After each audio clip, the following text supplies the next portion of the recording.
Yes, of course, when you get to listen to that tune, you already know, of course, that the program set to eat the airwaves is iSports on I-FLIER 103.3 FM. Yes, the first and only edutainment radio station in Nigeria. Of course, the perfect choice station for you out there who are the I-FLIERs. Time again to take you I-FLIERs across happenings from the world of sport. Time again to give you update from the happenings in the world of sport. Time again to do a proper analysis, to do an holistic review of sporting stories that makes the headline in the past few hours. Well, in the news this afternoon is still the game that happened yesterday night, the UEFA Europa League final between Tottenham Hotspur and Manchester United, where Spurs, of course, for the first time in over 40 years, won for themselves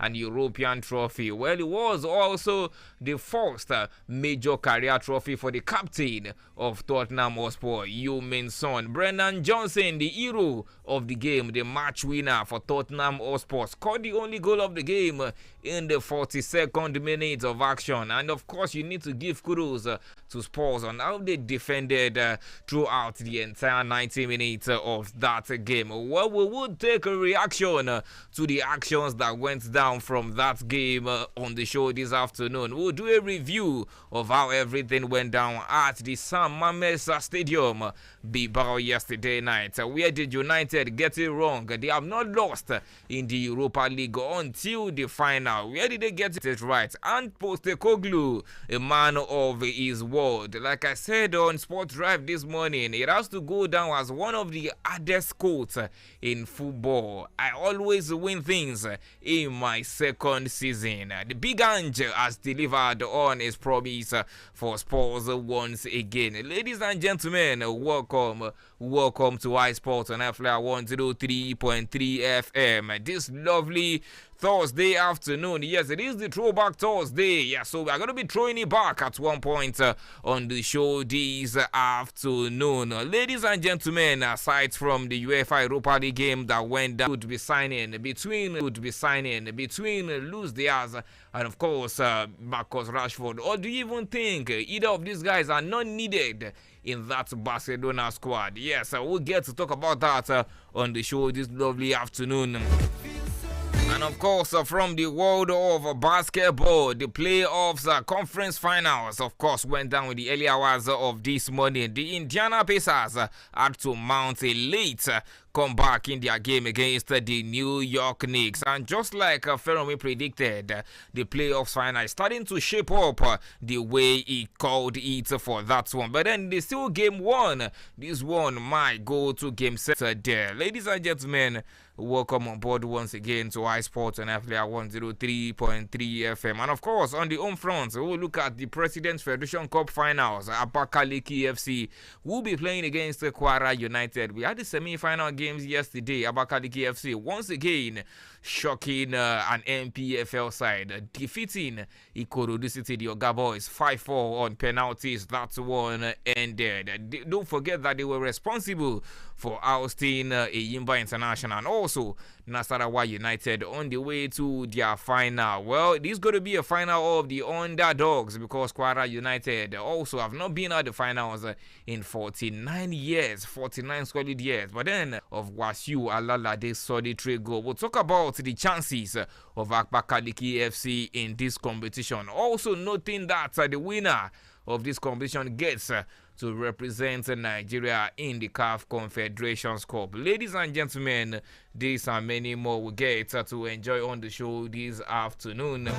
Book on I-FLIER 103.3 FM live, on I-FLIER 103.3 FM live, where you can drop your comments right there. Yes, what do you make of the game yesterday night between Tottenham Hotspur and Manchester United? Were you a bit surprised by that result, or you saw it coming? It was a battle between 16th and 17th in the English Premier League. Well, I've got Feromi Makinde on the show this afternoon, Femak, and of course the first question: how are you even able to do that? You're not able to create a chance and you're not able to win a title. But that's how football is. I feel I've been saying since the game, I felt that was like one of the worst finals we have ever watched. Because I feel the quality of both sides, it clearly showed why both sides are 16 and 17 in the Premier League table. And it was I feel it was just a bit of luck, and maybe Ange Postecoglou's coach that has kept on pushing them that he always wins things in his second season. Because I feel if you watch that particular game at the 60th minute into that game, Spurs has only completed 96 passes, and then you ask yourself how were they even up ahead? Then immediately they scored. They decided that we were not interested in playing ball again. They packed the balls instantly. At like 65 minutes, Pedro Porro was very clearing it, and nobody was even there to get the ball back for the Spurs side. So they decided to soak it. I think it's one of the very good defensive performances we have seen in Spurs from Spurs in the last. I say the last 2 years of Ange Postecoglou's time there, because normally we know him as a game press manager who's always leading his side to attack. Yeah, attack always. But now in this particular game, they were conservative. They held their own, and they actually got the result they wanted. 17 years waiting for a title. It was absolutely, that is what matters most. They win game 2. They lose game 3. They win game 4. That's how I personally think it. And I think it's actually going to go to a game 7. I don't just feel that one team is just going to steamroll over the other in this particular conference final. And yes, that's what we live for in the basketball world. Okay, yes, that's what we live for in the basketball world. Like I always say, the NBA is the gift that keeps giving. Okay, Feromi, let's also talk about this major one from the NBA, announcing Shai Gilgeous-Alexander of the OKC Thunders as the NBA's most valuable player of the 2024-20. The MVP for the regular season. So Shai has been very good, and the side OKC, they have one of the best years in recent years. Them Cavs, and I'm trying to them and Cavs were top of their conferences. Yes, top of their conferences. So you know that you cannot give if you look at it, I doubt there's any outstanding Cavs player in this particular the regular season that just finished.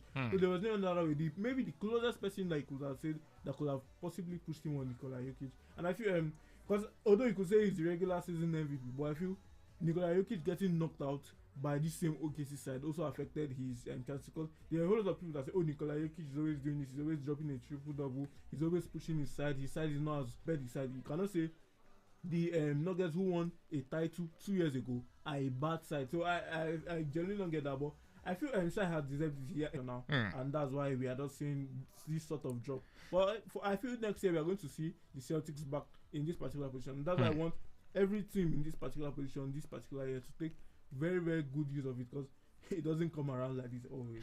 Absolutely. Well said from Feromi Makinde. It might just be a year of the underdogs. From Go Ahead Eagles in Netherlands to Crystal Palace in England, also to Newcastle, to Bologna, to Tottenham Hotspur. Yes, a whole lot might just be happening in the world of football. And of course, in basketball, we are seeing the Knicks, the Pacers, the Minnesota Timberwolves, and the OKC Thunders. It just might be a year of the underdogs. Well, that one means that for you out there as well listening to me this afternoon, you just might have given up on something. You just might have been thinking this thing is just far beyond your reach. Well, it just might be happening this year 2025. As it is happening in the world of sports, it just might be your year to get that particular thing you've been aiming for. Well, you are still listening to iSports on I-FLIER 103.3 FM this lovely afternoon. And of course, Feromi Makinde with me right here in the live studio. Feromi, let's talk about Barcelona's decision to extend their coach Hansi Flick's contract until 2027. I was surprised that Hansi Flick's contract at first was 2 years, meaning Barcelona did not even trust him. But then, after seeing what he did this season, it was no-brainer. They had to extend his contract by 2 more years. What do you make of that one? Yeah, I feel he clearly knows what he wants to do, who has clearly imputed his style in the players of the team, and then keep the core of the team and keep on going on. Okay, well, speaking of improvement in the team, and you made mention of improvement on the wing. Yes, in the news this afternoon, Barcelona sporting director Deco says the club are looking at Manchester United forward on loan at Aston Villa, Marcus Rashford, and Liverpool winger Luis Diaz. What do you make of these two guys like on the radar of Barca? Of course, we know Barca are also they were also caught in certain Nico Williams at some point in time, but then probably because of the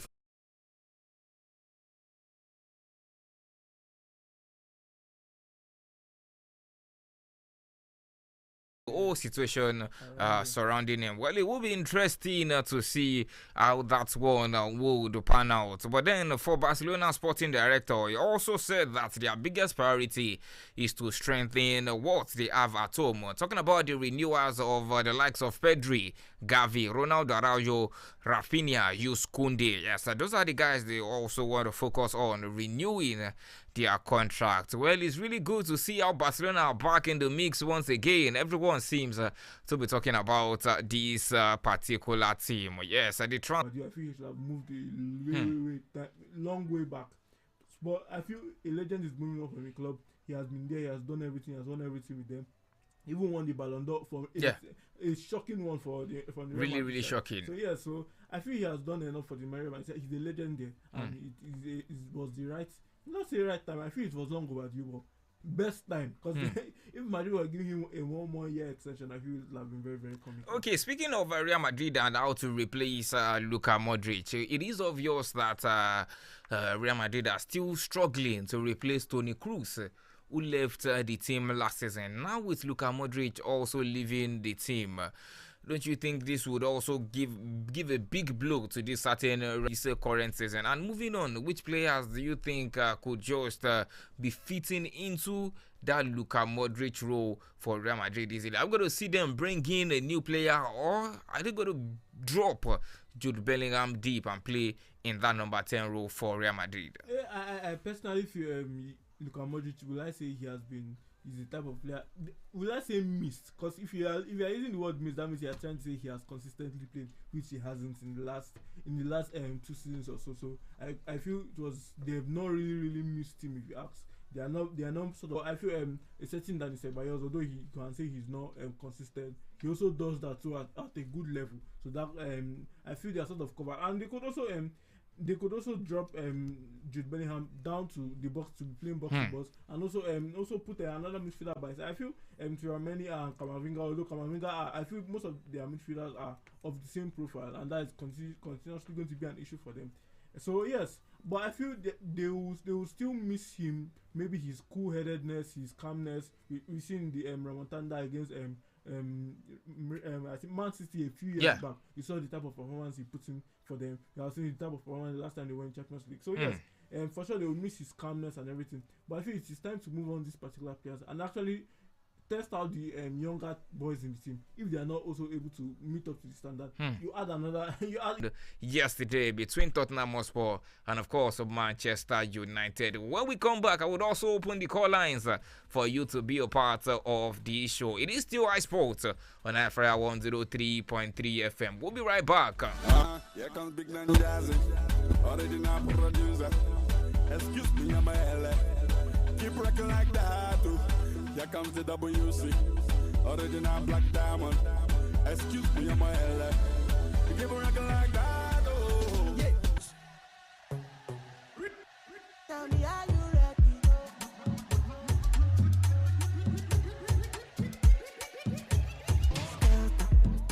Party scatter, party scatter, party scatter, party scatter.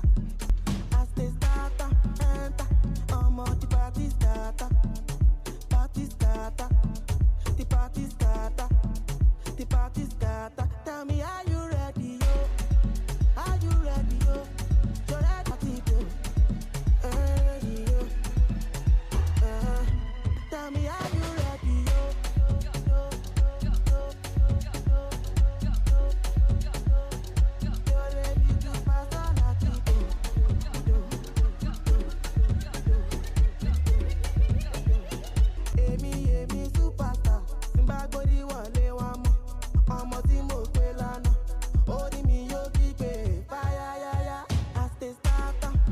Yes, don't get it twisted. You are still listening to iSports on I-FLIER 103.3 FM. This one you are listening to is Fireboy doing a scatter. Yes, of course. Tottenham Hotspur scattered the party for Manchester United yesterday night in the UEFA Europa League final by defeating them by a goal to nil by winning their first European trophy in the last 41 years. Of course, their first UEFA Europa League title, meaning Tottenham Hotspur, despite being in 17th position, we're going to play in the UEFA Champions League next. Manchester United fans, well, let us go take a reaction of some Manchester United fans after that particular game. Some of them choose to blame the players, while some of them also blamed the coach for that one. Well, the courtesy of the football fans tribe, let us go make a listen to the voice of some Manchester United fans' frustration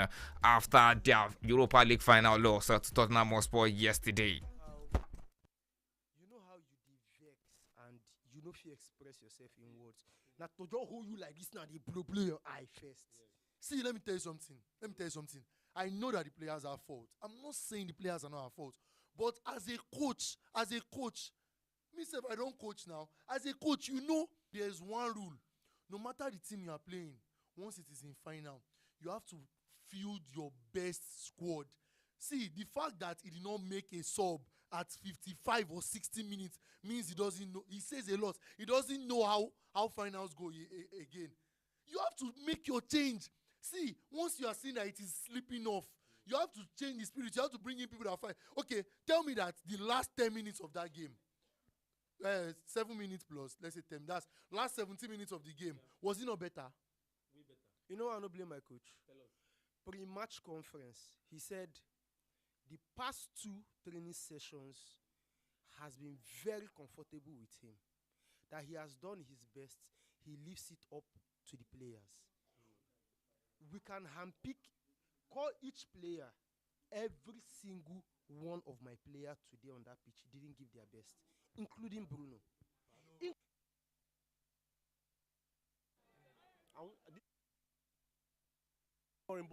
Look, show today, like I said, White Hart Lane legend. Luke Shaw, White Hart Lane, man, I've never seen a Tottenham legend from England aside Harry Kane. He reserves a mural here and in White Hart Lane. What a disaster class from minute 1. Your passes are always looking. Whenever this club does not deserve my sorrows. I'm on him now. Like I said, 4 weeks, not 4 weeks, even when we were in Nigeria. Sometimes, grab the bull by the scuff of the neck, grab the bull by the horn, pull it. I want to see a direct impact from you. Now, today, you feel like the best team, Bruno played the middle and everything. I was not working. Was there any need for you to have the 3 English triclowns? Was there any need of having Shaw, Maguire, and Euro till 80-something minutes? Dogu and Mazarawi, you're behind. You're doing Hoyland for Zexi, Garnacho for Mount. Hello for Mazarawi. I'm sure the academy or the coaching school you went to, they must have taught you better than that.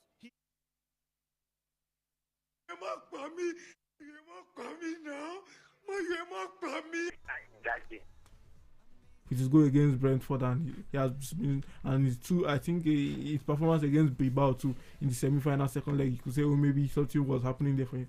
But this is a game that you actually have to be using your main players, and that is what should have happened. I even feel Zexi should have even been forced to start that particular game, because if you look at the performance of Hoyland throughout the game, you could clearly see that he was missing something. But when Zexi got into the game, you could clearly see that the ante was up.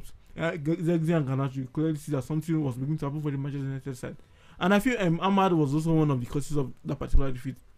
At the beginning of the game, he was sort of caressing the ball. Yeah, do something. Yeah, put the ball into the 18-yard box. Yeah, try and just do it. And I'm like, you are trying to score a goal. You should be putting the ball into the... That's how Spurs got their goal. They just put the ball into the 18-yard box. And he hit somebody and it was into the post. So that's what you should be doing. Putting the ball in the corridor of uncertainty between the goalkeeper and in his 18-yard box. that is the best way to score goals, and I generally don't know what Amorim told them yesterday, told Ahmad and Co, and why he benched Garnacho from the start of the game. And Zexi. So I feel Zexi shall even be forced to play with the performances that Hoyland have been dropping. I feel United were just final the attacking third. They just lost all interest and all knowledge about playing football. Okay, well, let us go make a listen to the voice of the coach of Manchester United, Ruben Amorim. Let us get his thoughts. Yes, his poll. I think the first half was a little bit tense. The possessions in both teams was not long. We couldn't keep the balls for so long. Tottenham the same way, a lot of second balls. But in the second half, we push the opponent to near the box. We try to cross, to create situations. So in the end, they defend the goal that they score in the divide match in the first half. In the second half, we try everything, but in the end, was nothing. We talked before the game. We talked about obviously it was the access to the Champions League, and we're not going to talk too much about the future. But is there a contingency plan now that we're not in the Champions League, and you may think you have more time to develop the team? Is that a positive that we can take out of this? Yeah, it's hard to talk about positives today, but we need to take advantage of everything. But so we need a little bit of positive. if we are going to suffer because we don't have Champions League and it's hard on the club, but in the other side we'll have time to develop the team.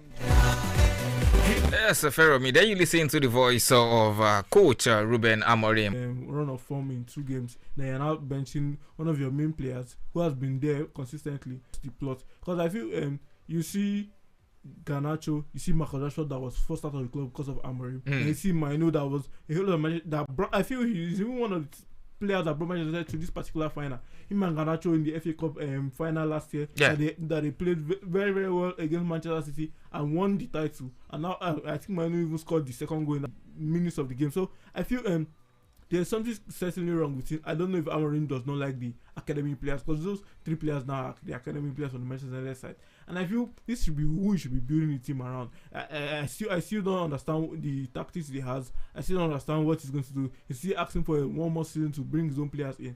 But the players that have been there, that have taken them so far to where they've gotten to, you are now also benching them. So I clearly don't. I feel he has lost the plot for the Manchester United side. He's going to probably sell Garnacho.